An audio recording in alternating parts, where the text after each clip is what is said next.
Welcome back from fall break, ladies and gents. After a 2-week hiatus, Torch Sports has returned.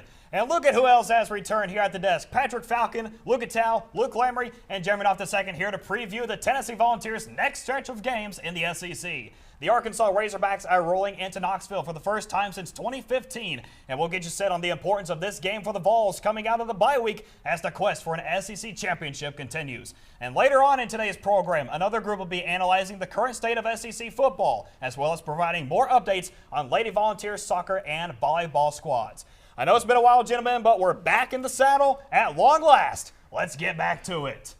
The last time the Vols stepped foot on the gridiron was 2 weeks ago when Joey Aguilar and the Big Orange took care of business in Starkville, defeating the Mississippi State Bulldogs 41-34 in overtime. Now they are rested up after the bye week and have their eyes set on a familiar foe from the previous year. The Arkansas Razorbacks have had Tennessee's number the previous 4 times the two have faced off, with the Hogs stunning the Vols last year in Fayetteville 19-14. The Orange and White are on the hunt for big-time revenge and their first win over Arkansas since 2007. And another point to mention here, gentlemen, is that last year this game against Arkansas was their first after the bye week, but it was in Fayetteville, and everybody saw it wasn't the result they exactly were hoping for. This time, they get that game inside Neyland Stadium, so that factor alone might play a role in Tennessee trying to not just to get revenge against Arkansas, but to also get some momentum going after this bye week. Yeah, and the home crowd definitely helps. When you've already got 103,000 of your best friends all in orange and white, I mean, that's going to help you for sure. And you look at trap games in the SEC. Last year, Tennessee versus Arkansas. Last year, Vanderbilt versus Alabama. Usually, when it's a trap game, when it's a big upset, that's the home team winning.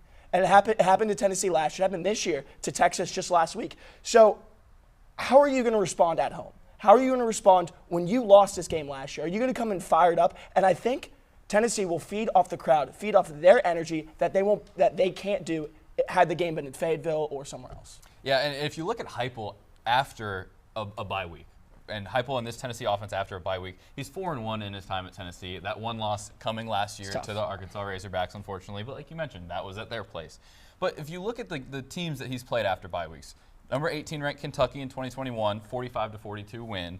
He beat LSU in 2022 after a bye week, beat Texas A&M 2023, win against Kentucky again last year after the second bye week, and then the loss to Arkansas. So as a coach after the bye weeks, he's got a pretty good record. 4-1 is a pretty good record, and I feel like that speaks to him as a leader for this team because that shows that he's getting his guys prepped. A lot of times after a bye week, you see kind of the guys slack off, get a little more lackadaisical, but Heupel's putting the pedal down, and he's saying the bye week's going to make us better, and I think we're going to see that this week. And I think there's a little bit of a stigma to where last year for the Vols, you lose one coming out of the bye week. Oh gosh, the bye week, and you got the same team. It's not looking too good. Really, if you look at those and you look at the home crowd stats for Neyland for the Vols, 27-5 is the record for Heupel at home. I mean, that should tell you enough as it is. I think you got to have a little more faith in the Vols if you're a Tennessee fan, and I think. For me, looking at it, Neyland is such a powerful environment. 100%. Yes. I mean, you can't understate that enough. It's literally like a jet engine. And for a quarterback with a helmet, having to cover yours, it still doesn't even work. I think you're looking at a team here who is successful at home. Heupel knows how to coach his team at home. I think all of these players are very comfortable at home, and just because they got a break, I think you kind of shift your mindset and say, we got a break. We're well rested. You know, not that we haven't played in a couple weeks, but we're rested and we're ready to take this on. And you talked about that record, that 27-5. They're 27-2 in the past 3 seasons. Yeah. And those two are both two very good Georgia teams. No other team has come into Neyland and beat the Vols in the past 3 years. And you talk about quarterback having to cover his ears, stuff like that. We're going to get to a little bit later in the show. Bobby Petrino, new head coach. How's that communication going to look when, I mean, that's got to be one of the loudest stadiums he's ever coached in and most of his players have ever played in. I think the other thing another layer on top of this that is going to be what makes this game tough isn't the fact that it's after a bye week. It's the fact that it's going to be a revenge game for these Vols. Yeah. And you have all of Vol Nation wanting to blow Arkansas out of the water. And that puts a lot of pressure on this team, especially after the unfortunate loss last year, because Tennessee was the better team last year for the season-long race. And for sure. Most at this point, they are the better team in this season as well. But it's the fact that there was that almost embarrassing loss last year at their place. Now they're coming to Neyland Stadium, to Tennessee's home turf. Is that revenge factor as well that fans are going to be wanting to see a blowout? The Vols are hungry. Yeah. Absolutely hungry, that is for sure. And it's interesting to think about while you were talking about Neyland Stadium. Like, think about past head coaches, like the overall or the capacity of Neyland Stadium would be like 99,000 or almost to 100,000. Almost every game that Josh Heupel has been at Tennessee, it's been a sold out. packed Everybody's the been stadium. flocking in, cheering on the Vols, and they are going to really need to step up this home crowd whenever they get back on track against Arkansas. Because the Volunteers are off to a very respectable start to the 2025 season, especially with it being Josh Heupel's 5th season as the head ball coach on Rocky Top. Uncertainty lingered within the Volunteers program prior to the season, considering that key names and players departed the program. But despite the preseason worries, the newcomers and young stars began to shine. For starters, Joey Aguilar is putting up big numbers with almost 1,500 passing yards and 13 touchdowns within the first 5 games of the year. The three-headed monster at running back, featuring Deshaun Bishop, Peyton Lewis, and Start Thomas, combined for 11 TDs on the ground. And the junior wide receiver Chris Brazel is having himself a record year with over 500 receiving yards and 7 touchdowns. So these guys I have mentioned and more, they've had to deal with the difficult task at filling in the shoes that several players have left during the offseason, especially with players going to the NFL draft and the transfer portal, and that is not an easy task. And these players and more, they have really accomplished that feat of filling in those talent gaps off of the offseason. They 100% have. And the guy that I immediately looked to when you said who has stepped up, we've talked about him a lot on this show, Colton Hood. I think it's very clear that he has filled his role beautifully this season. Fun to watch. He's very fun to watch. He's emerged as the #1 DB for this team right now with Jermod McCoy and Ricky Gibson still out. But even if you have McCoy and Gibson still in, he's played his heart out, and he might have earned that DB1 role. But you look at what the Vols had last year with Will Brooks leaving, Jermod McCoy being in every game and a huge part of this team. You don't have either of those guys now this year. And Brooks had 4 interceptions last year, so he's a guy that needed his shoes to be filled as well. But in the SEC, the DB is such a crucial position because of the skill players that 100%. are in the SEC. Absolutely. Yes. You have a ton of very powerful wide receivers, very quick, very agile, and so your DBs are a huge asset to your team. And so with guys like Gibson and McCoy out, Colton Hood's done his job perfectly and has stepped up his role fantastic for this team. What do you guys say? For me, the common saying is defense wins championships. I like the offensive line wins championships. And this is one that maybe you're not thinking of when Jeremy asked the question, who has stepped in to fill those roles? Well, you got a lot of holes to fill on that line. You lost a lot of guys if you're the Volunteers last year. And one guy I'm looking at is Wendell Moe Jr. He's not allowed a sack in 24 consecutive games, dating back to his redshirt freshman year. 24 consecutive games. That is astounding to me. He played 70 offensive snaps at right guard against Georgia, didn't allow a sack or a pressure. This is a guy who's stepping up. He's a big guy, and he's fun. I don't know if you've ever watched an interview with him. He's a fun guy. He's got a lot of personality. But he's truly stepping up on this line because not only are you blocking Aguilar, you're blocking Tennessee's most prized possession right now. You can't let Aguilar get in. You're trying to block and make holes for these running backs. And certainly, you've got a 3-headed monster back there at the running back core, and maybe not as much success as a lot of fans were hoping for the running backs. Still a lot of yards so far in the season. They're really up there in yards, but really a guy who is a powerhouse, and he's really kind of taking charge of this line. Not even to mention Sam Pendleton as well. I love Sam Pendleton. I love the old face mask. The old face mask. I love it, like the 80s face mask with the bar down the middle. Anyway, Yeah, tons of guys like that who step up on the line. So we got Lucatell going on defense, Luke Lamery on offense. To break the tie, Patrick, who do you got? I'm going to go with the biggest hole that has needed to be filled for the past 3 years for the Volunteers. That's the quarterback position. Oh my goodness, they have a quarterback. It seems like a quarterback who could throw the deep ball consistently for the first time since Hendon Hooker. I mean, he is second in yards and tied second in touchdowns of the SEC with 1,459 yards, 13 touchdowns, 5 interceptions, 4 of which have come on a tip ball or a slip. Yeah. So, I mean, really, can you really blame him for those interceptions? In my opinion, no. He has emerged as one of, if not the elite quarterback in the SEC. I hear you with John Mateer. I hear you with Ty Simpson, but I disagree. When you look at it statistically with the amount of games played, he is the best quarterback in the league. And you need that to compete at a high level, especially in this conference. And you want to look nationally at the last few national championship teams, you need an elite quarterback if you really want to make that push for national prominence, not even just league prominence. I think the one thing to watch with Aguilar, too, though, going back to those interceptions that you were talking about, when the throws get a little squirrely and we see a couple of those interceptions, now they're not fully his fault, but you do see the ball getting thrown a little bit higher and making it a little tougher for those receivers to catch. So I'm not saying that he's a bad quarterback by any means, but if I'm looking at his season so far this year, that's a little something that might need to get cleaned up, is just placing that ball in a little bit better spot for those receivers to make a better catch. For sure, but you can live with 5 picks. I mean, you look at the yards and the touchdowns they make up for. I mean, he's got more than Hendon Hooker had, more yards and touchdowns than Hendon Hooker had through 5 games in 2022. So we want to look at statistically so far. He's the best quarterback in the Heupel era. I mean, obviously not a full sample size. You look at what Hendon Hooker did in 2022. But especially these past 2 years with the amount of quarterback carousel that the Vols have had, he's been a godsend. I mean, goodness gracious. Patrick is speechless. I mean, he's over there stuttering. Yeah. Well, there is no doubt that Joey Aguilar and a few others have really stepped up their A game. They'll put on some big highlights and performances for the program and for the fan base in general. And they're really going to need to step it up these next few weeks, because Week 6 was full of big wins and big upsets, especially for a few SEC opponents that Tennessee will have to face later on in the year. And just a few examples that I have for you. And as you see on the screen, the remaining schedule for the Volunteers, of course, you got the Arkansas game, but the 3rd Saturday of October is right around the corner. Alabama just handed Vanderbilt their first loss of the year, 30-14 at Tuscaloosa. Oklahoma, they're staying undefeated and top 10. That'll be a tough draw in Neyland Stadium.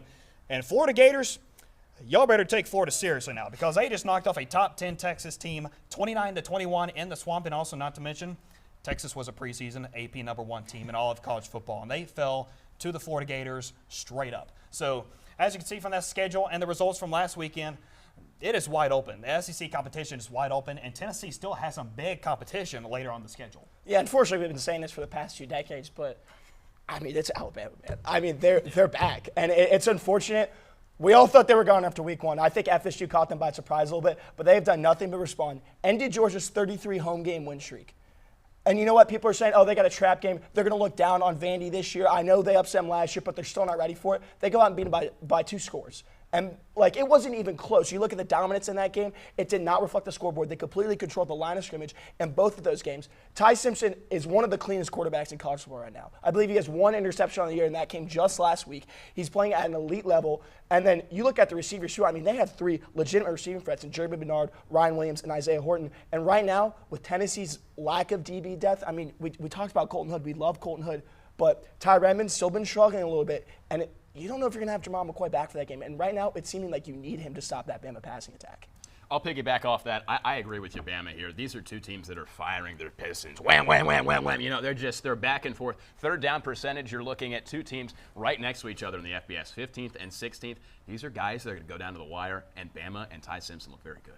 I'm going to agree with Jeremy here with Florida. Florida, a team that Tennessee has struggled with, haven't beaten them in the Swamp since 2003.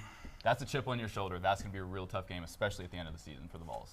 Well, as y'all mentioned, Tennessee is off to a great start in 2025, 4-1 with only a loss to Georgia. But this is the game, or this is a stretch where you're really going to have to show everybody if you're a playoff contender or even an SEC championship contender. And it starts tomorrow afternoon against the Arkansas Razorbacks. And we'll be right back with more previews of what the Razorbacks bring to the challenge against the Volunteers. But don't go anywhere just yet. We'll be right back after this break. From the tiniest creature to the mightiest giant, every species shapes our world. Bees pollinate our plants, elephants keep forests healthy, and coral reefs protect our shores. When wildlife thrives, so do we. We all have a role to play in keeping nature strong. Together, we can protect wildlife and build a future where people and nature thrive. Find out how at wwf.earth/species. Why is just a starting line, for the true self blooms only when we find our purpose, what makes us tick, below the surface. Our reason why is united, undivided, seeking understanding. My why is diversity and unity, a safe space in my community. It's a million faces in a mirror, and everyone belongs. Find your why for a better us.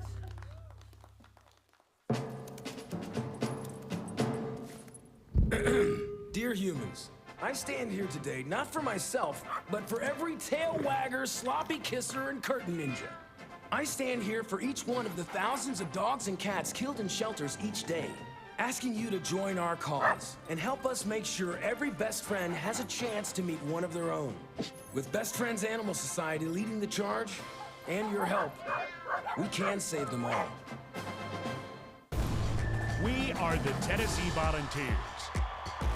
And now is our time. time for unbeatable experiences, for bold innovation, for historic moments. It's time to do what Vols do best. More life-changing research, more problem solving, more lighting the way. We have what it takes.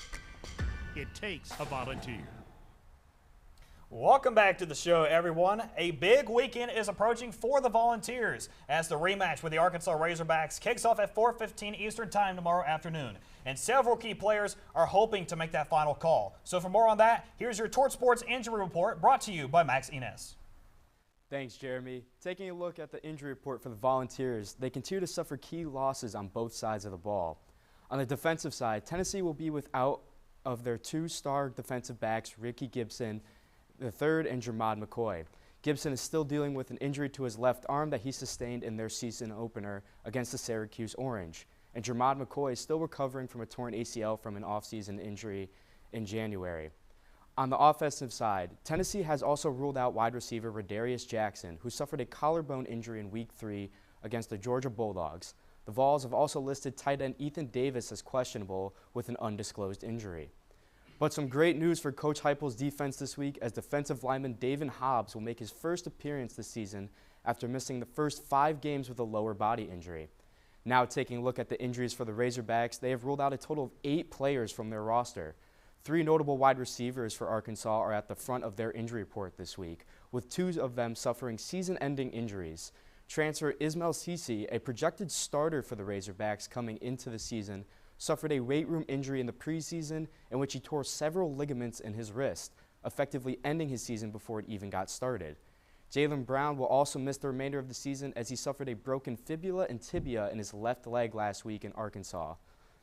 While Monte Harrison will not miss the rest of the season, he will miss his 4th straight game this weekend as he continues to heal from a broken foot he suffered back in Week 2.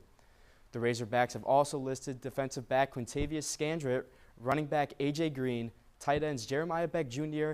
and Andreas Posca, and defensive lineman David Oke, all is out against the Vols on Saturday, all with undisclosed injuries. That is all for this week's injury report. Sending it back to you, Jeremy. Thank you very much, Max. The Arkansas football program made a big coaching change during their bye week, letting Sam Pittman go after 6 years of service and bringing back a familiar name to Fayetteville, that being offensive coordinator Bobby Petrino. Earlier this week, Coach Heupel made some remarks on how this affects the Vols' preparation for the Hawks. You know, this is a unique situation, and so you prepare for what's on the tape, and you prepare for what potential unknowns could be as well. You know, it's not going to be exact replicas of anything that you've seen on tape as well in this situation. So communication from staff and players will be.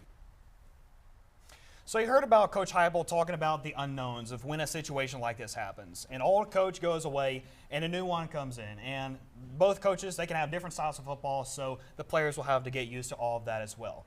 So where do you see the direction going for Arkansas with all these coaching changes and considering their 2-3 standing? I think that Petrino, he's an experienced coach, without a doubt in my mind. He's led this team to a Sugar Bowl, a Cotton Bowl, a 34-17 record with Arkansas in his first stint. So he's got experience. He's a good coach. And for me, I think that there's going to be some communication problems. We talked a little bit about it. You're in Neyland. You've got a quarterback that might not hear every call. You don't have that full development yet of, hey, this is what happens when our communication goes down. Here's what we do. Here's our signs. You don't have all that right now. So there's going to be a little bit of a drawback. But in my opinion, Petrino's a good coach. He knows what he's doing. He's got experience leading the Arkansas Razorbacks.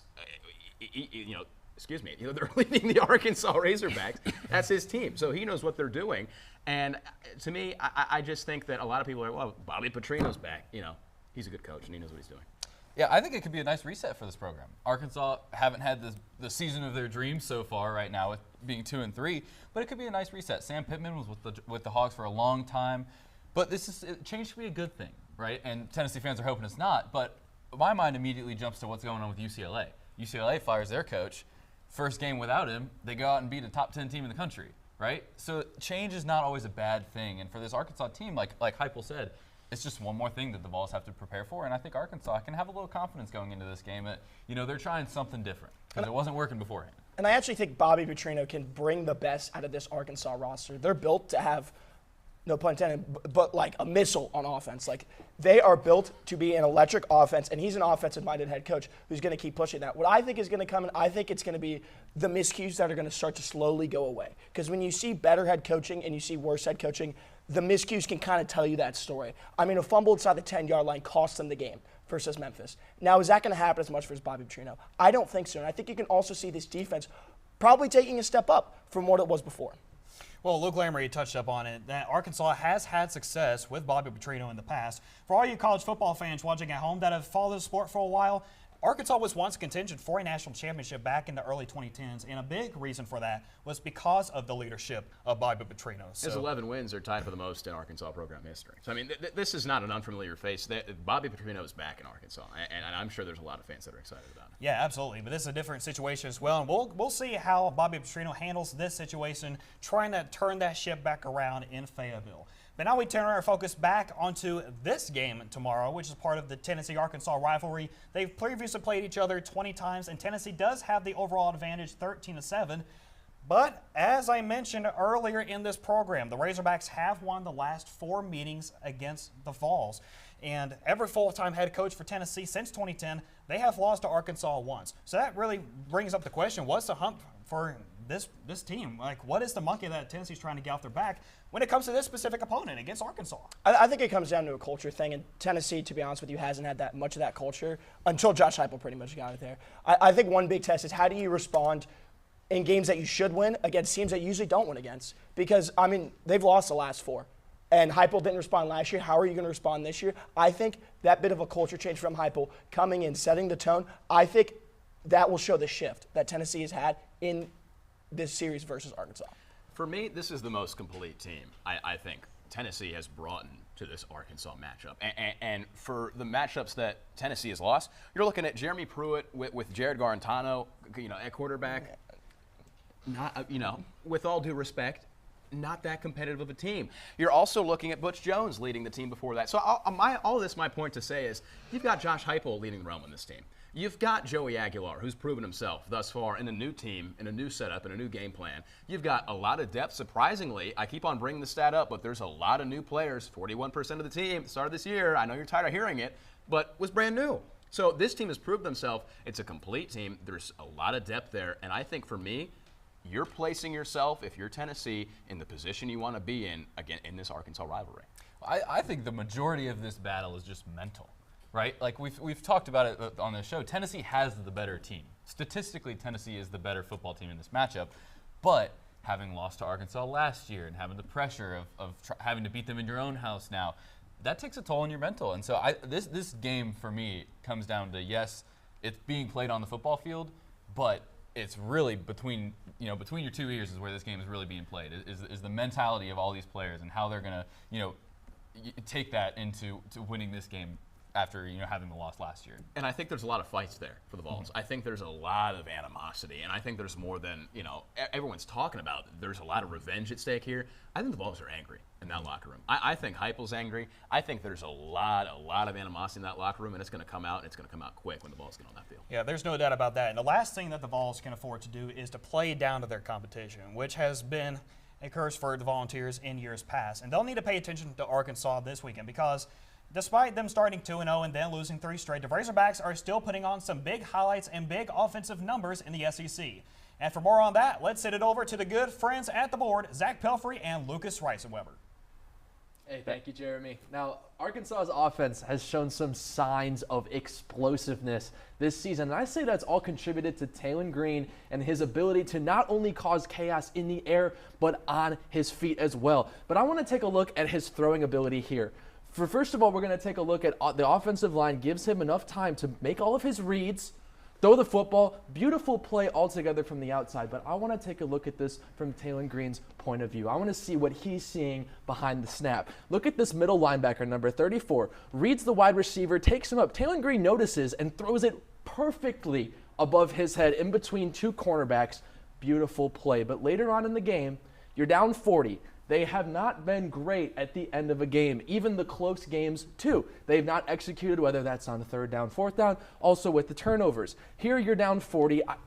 you're a QB1, you're still in the game. You cannot be making these throws to a free safety just camping in the end zone. Those are mistakes that Tennessee is going to capitalize on, and Taylor Green can't sacrifice this. But going back to what I mentioned with his running ability, Taylor Green will cause chaos with the defensive line because they don't know whether he's going to hand it off or not. The cameraman, too, doesn't know whether he's going to hand it off or not because Taylor Green is already at the 50-yard line creating chaos. We're going to see if he's going to be able to shake up the Vols defensive line, cause some chaos, or maybe the Vols defensive line will be able to shut them down and make them rely on a style of play we haven't seen this year. One key matchup in this game is Tennessee is the #1 scoring offense in the SEC. The worst scoring defense in the SEC is Arkansas, unfortunately. So right here, Notre Dame's running back breaks through the line. Again, is this good blocking by Notre Dame? Is it good rushing ability? Is it, a bad read? Who knows? However, doesn't matter. Going through, this doesn't happen once in this game. Doesn't happen twice. It happens a bunch of times. I just chose 2 quick plays. Jeremiah Love here breaking. Give me some love. Breaking tackles, not 2, not 3, but also giving some extra, pushing it past the first down. Now, here is something that I think Tennessee is going to really capitalize on. We see Cam Carr right there in the corner, rolling out of the pocket. He's looking down in the zone. 1 guy, 2 guy, 3 guy, wide open space, right down the middle. He's right down the middle. Attacking Arkansas's weaker zone defense is going to be Tennessee's strength in this game. As again, we see it again. They're picking apart the middle of the field. Tennessee likes to work in the middle of the field. Tennessee's going to be able to capitalize on that with Arkansas's defense. Chris Brazzell breakout game. It's going to happen. We're going to see a lot of points in this one. Back to you, Jeremy. Thank you, guys. Y'all will get to see a little bit more from Zach and Lucas later on in today's program. But on that note, Arkansas is still putting up some high numbers on offense, but as Zach and Lucas mentioned, you can't really say a whole lot about their defense because right now in the SEC, they currently rank dead last in yards allowed, which you cannot afford to do in a conference like the SEC. So you put all these factors together, the great offense, the defense that needs much to be desired, and Bobby Petrino getting back into the picture. What is the approach Tennessee needs to take when they welcome Arkansas back into Neyland Stadium? I think it's plain and simple, and it is containing Taylor Green. He is your biggest factor in this game for the Arkansas Razorbacks. Yes, the defense isn't great. Tennessee can exploit that. But for Tennessee on the defensive side of the ball, you don't know what to do with him, right? We talked about Aguilar having a good season with 1,500 passing yards and 13 touchdowns. Well, Taylor Green has 1,400 passing yards and 12 touchdowns. So right up there with Aguilar. But he's also got 441 rushing yards on 54 carries. He's the leading rusher for Arkansas. And we talked about this last year on the show when Tennessee was playing Arkansas. Taylor Green was their leading rusher. So you don't know what this guy's going to do. Is he going to run the ball? Is he going to pass the ball? The play action is a huge factor in this game. He averages 10.8 carries a game. He almost has the most carries on his team. And so it's just another factor. And I'm trying to interrupting you, but all I'm saying is that Taylor Green, you said he's the leading rusher on the team. Arkansas ranks first in rush per carries in the entire FBS. Tennessee ranks 25th. And it's their quarterback. That is astounding to me. I'm right along with Luke. You got to contain Taylor Green. And it's so layered because you're not only you're lacking your defensive back. We've talked about it all season. But you're trying to contain the pass, but you're also thinking, who's going to stop the run? And it's so layered there for the Vols. You have to have a spy on, but at the same time you're losing a guy that's going to defend his passes. And it's so layered to me. But for me, I think another point is we have to rush just as well as they are because they've got one guy doing it both. Really, it's crazy. Tennessee's got 3 guys. Tennessee's got 3 guys trying to do all of it at once. So in my opinion, I want to see. I said this last week. I want to see more explosive rushes. It's just they're not getting as many yards per game. It's a part of the line. It's part of the 3-headed monster. I want to see more explosive plays on the run. I think Tennessee's superior defense makes them want to change the style of this game. Because I think if this game is a shootout, the longer it goes like that, it actually favors Arkansas more because they're more even on the offensive side of the ball with Tennessee. But if you can slow this game down and have your defense take control, I think that benefits you a lot. Last year, Arkansas also won the turnover battle. They had 1 turnover. Tennessee forced a couple turnovers on downs, but no interception, no fumbles, no takeaways. And then they didn't capitalize on them. They had 0 points off those 2 turnovers on downs. So how are you going to respond when you get a turnover? Are you going to go and score? Are you going to go take up 7 minutes of game time and punch it in at the end of the drive? Or are you going to sit back and let your defense kind of try to contain Taylor Green? Because it's not going to be able to happen all day. And also, everyone on that defense is going to have to tackle. I mean, you look at – it's been a problem all year, mobile quarterbacks as well. I mean, you saw with Gunnar Stockton. the DBs, the safeties, the linebackers, everyone on that defense is going to have to tackle. If not, Taylor Green's and these running backs are going to get loose. So Arkansas definitely has the talent to pull off this win. It's just a matter of can they actually put it together when they need to the most. And this is going to be a big game for both the Hogs and the Vols, especially Tennessee. They've almost gone 2 decades without a win against Arkansas. Now, a big majority of that is because they don't play each other every single year. But they're still hungry for that doesn't win. sound good. and Arkansas is frame it hungry. like that. That's still going to print the headline. and Arkansas is hungry for a win, too, because they need to get their season back on track. Bobby Petrino's back into the picture. And no other better place to start than by upsetting a top 15 Tennessee team. So it's going to be an interesting game to see who can come out on top. And we'll be back later on in the show to bring you our final thoughts and predictions for this matchup in Knoxville. But don't you think about going anywhere just yet, because a different crew will be up here discussing Lady Vols, volleyball, and soccer, and the current state of SEC football. So stay tuned. Dear humans, I stand here today not for myself, but for every tail wagger, sloppy kisser, and curtain ninja. I stand here for each one of the thousands of dogs and cats killed in shelters each day, asking you to join our cause and help us make sure every best friend has a chance to meet one of their own. With Best Friends Animal Society leading the charge and your help, we can save them all. When he has cancer in his brain. It was like, why me? Why my child? But at St. Jude, it's a huge mental relief that all of my child's care is taken without any bills. It is a huge blessing. It was all about keeping him alive, and it was all focused on him. St. Jude is a place where my child's life was saved. It's like the holy place for me.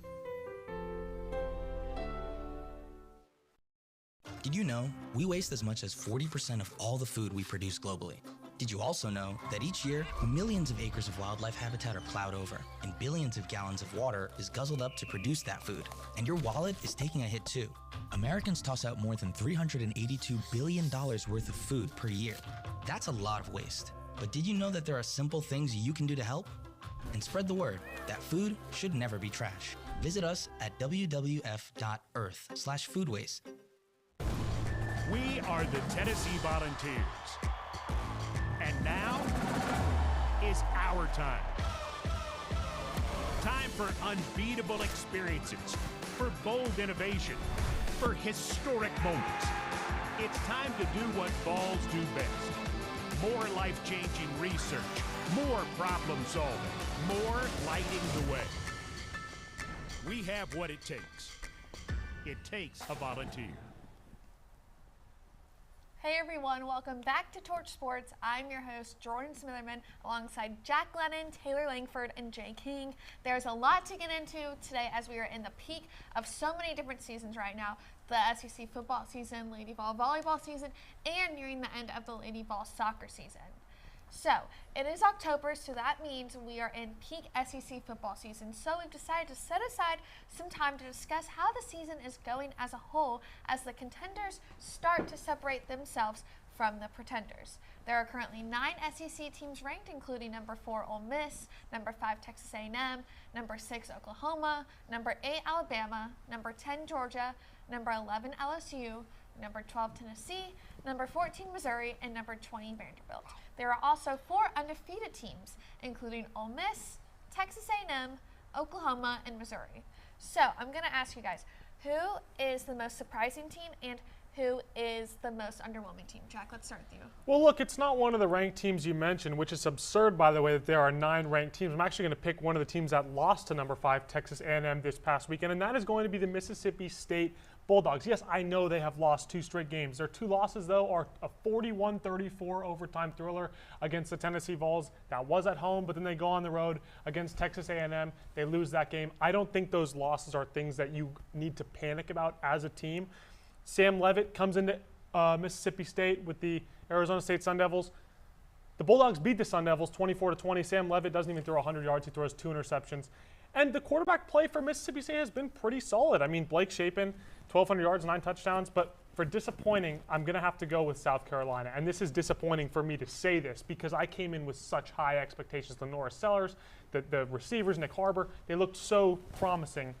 but there's no support around Lenora Sellers. They're 3-2. At this point, you would have thought 4-1, 5-0. But now they've got games against number 11 LSU, number 6 Oklahoma, number 8 Alabama. And these 3 games should tell us a lot. But, I mean, their leading rusher in the last game had 7 yards. So when you don't have a run game for Sellers to play off of, it makes it really difficult for the team to succeed. Taylor, what about you?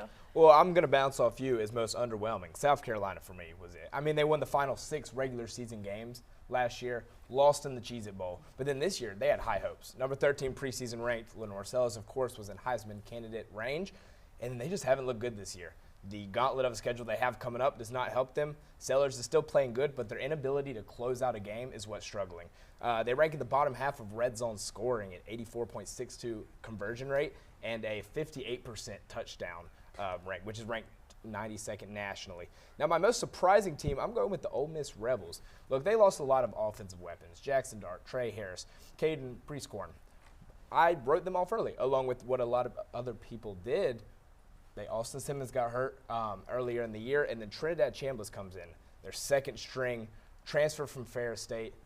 They're starting right off the season, but he's had 1,033 yards, 5 touchdowns, and an interception, and the 3rd highest QBR in FBS, let alone that dude's got legs. He can run, rushing. He's 50 carries, 266 yards, and 2 touchdowns. Ole Miss is legit. They're well-rounded on defense and offense. Do you think he's good enough to win them a championship, though? We need to get to Jay, and then we need to get to volleyball. But for you, just name your surprising team and your underwhelming team. Yeah, for surprising, I got to agree with Taylor. Here's the Ole Miss Rebels. I mean, they have completely surprised me. I thought they were going to regress starting the season after losing all that talent to the NFL. And for disappointing, it might be a cop-out answer, but it's the Texas Longhorns. I had them potentially winning the national championship this year. They haven't even beaten a Power 4 team yet. I think it's easily them. Yeah. Okay. Moving on to the Lady Vols in volleyball, as they both continue to dominate in soccer and in volleyball, and they both hold top 25 spots in their respective sports, as Lady Vol soccer is number 3 in the country and Lady Vol volleyball is number 17. But we're going to go over to volleyball, and they suffered only their 2nd loss at Texas on Wednesday in 5 sets. How can they use their next game at Ole Miss on Sunday as a way to get back on track? Jay, what do you got? Yeah, well, I think they got to be better on defense. I mean, they were very close. And I think it was the first 2 sets that they lost. They only lost by 3 points and 7 points respectively. I think if they were better defending, I think they could have won those sets, and they could have beaten Texas. That was a very, very close game.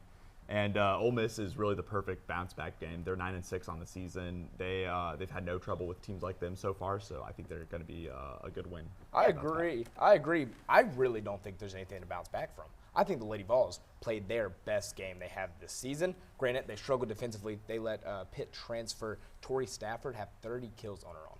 That's kind of absurd. Through 5 sets, sure. But I think the Lady Vols are playing very well. I think that if they keep up the intensity, they will have a good playoff run to come. Jack, do you agree with the rest of them? Or do I you have agree with something else Taylor. to say? There's not a ton to fix. I mean, Ole Miss is 1-3 against SEC opponents. They have 190 serve errors to Tennessee's 126. Let Ole Miss make the mistakes. The rest will take care of itself. So this just comes off as an unfortunate loss for the Lady Vols. Yeah, especially to the number 2 team in the country, for sure.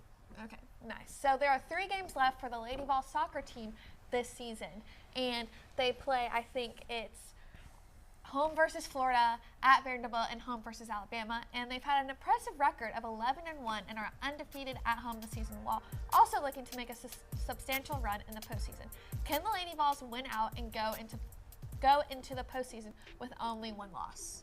Of course they can, but it's more a matter of will they. And I think they will. They have 14 games with 11 shutouts, good for a 78.6 shutout percentage. Only trailing Dayton, that's second best in the country. The defense has been fantastic, and defense wins championships. Yeah. Jay?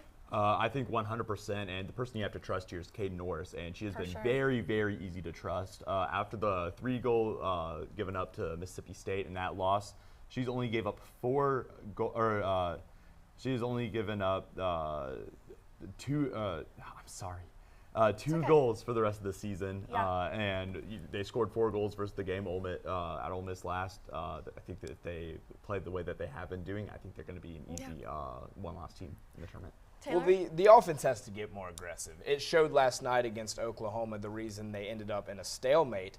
They just didn't attack. They had 16 shots, which was great.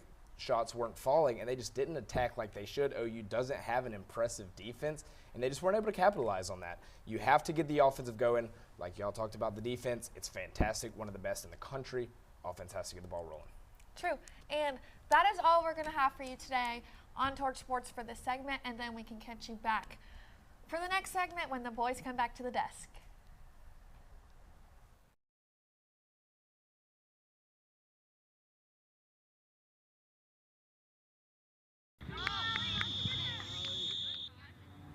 The Lady Vols soccer team is having a record season, and their goalie Kaden Norris has been a big part of that, opening the season with 5 saves against the #1 team in the country. I think North Carolina was probably the game where I was like, wow, this is like kind of my role now. Like, we have the opportunity to do something great this season, and I have the opportunity to be behind it and help the team. From a young age, Kaden knew that soccer was a part of her future. My 8th grade year, I was playing soccer and volleyball, and I got to a point at the end of the year where I had to pick. It just felt like if I didn't pick soccer, I was going to be missing a part of myself. However, being a goalie comes with a different set of responsibilities. My position is more mental than it is physical, 100%. If you let in a goal or if you make a mistake, you have to forget about it because you have 10 people in front of you that you have to keep focused, and you have to keep them in the right spots and give them the right directions because ultimately you are setting them up to perform. The Lady Vols only have 1 loss this season, and Kaden knows that this team is special. Before every game, we kind of talk about it's like going to war. So like we'll do anything for first contact on the ball.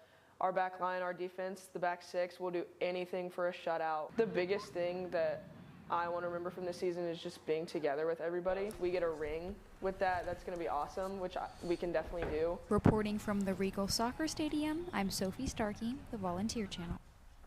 Welcome back to Torch Sports, ladies and gents. We are just about to wrap things up on the show. But now, gentlemen, it's time for the big question. Will the Arkansas Razorbacks be able to make it 5 in a row in this series, or do the Big Orange have a big performance in them to snap the streak tomorrow in Neyland Stadium? What do you say, Patrick? Yeah, Jeremy, I don't think it's Neyland Stadium. I think it's Neyland Slaughterhouse. I mean, that's bacon, and that's supposed to be a score. I'm not an art major. I'm sorry. But I think you need to come into this game a little bit ticked off. I mean, you need to come in this game with some nasty intentions. You need to come in mad and set a tone for the rest of the SEC to know. Man, a lot of squealing in Neyland, huh? Yeah, well, okay, with a pig. I mean, you know, 34-23 Vols. Anyway, I would agree with that. I think that the Vols are going to come in with, like I said earlier, a lot of feist and a lot of animosity. If you walk into that locker room, I guarantee you could cut that with a knife. I mean, that's precision right there. But anyway, I'm really excited. I think it's going to be high scoring. I think it's going to be action-packed. The guys broke it down over there. I mean, this is going to be one of these games where we're going to see a lot of action. Well, I think the Vols got it, though. I think Vols got it. I think just based off passion, I think the Vols got it. I'm going to say 30-27. Yeah, this Vols offense is rolling. I don't see that stopping with this Arkansas defense. I don't see that as much of a threat to Joey Aguilar and the rest of the Tennessee Volunteers. I'm going to take the Vols in this one 45-28. I think they'll put up some points, but Volunteers got this one. Jeremy, what do you think? Well, first of all, Patrick, we're still a long ways away from Halloween, but you're not playing around with that whiteboard, man. That's pretty cool. But I was just thinking, going back to last year's game against Arkansas, the Razorbacks held Tennessee to their lowest amount of points all season last year. 14 points they scored against the Razorbacks. This year, however, that offense is a different score. They've scored over 40 points in every single one of those games. And that trend is going to continue. I have the Volunteers 44-20 steamrolling past the Arkansas Razorbacks. But that is our picks here at the desk. Let's send it back to the boys at the board. Zach, Lucas, who do you got? I think I'm going to have to go with you, Luke. I think it's going to be a very high-scoring game. Both defenses need some work, like we broke it down earlier. I think Tennessee's got this one 42-28. I like that. I think it's going to be a little bit of a bigger offensive standout. I think Tennessee has their problems with tackling. Taylon Green looks amazing. I mean, he's putting up a bunch of yards, over 100 rushing yards on top of his 200 passing yards most games. I think they're going to have a tough time with him. I think it's Tennessee's going to come out on top. There's no way they don't. I'm going to say 45-32. It'll be a shootout, but I think Tennessee's going to come out on top in a pretty dominant fashion in the second quarter.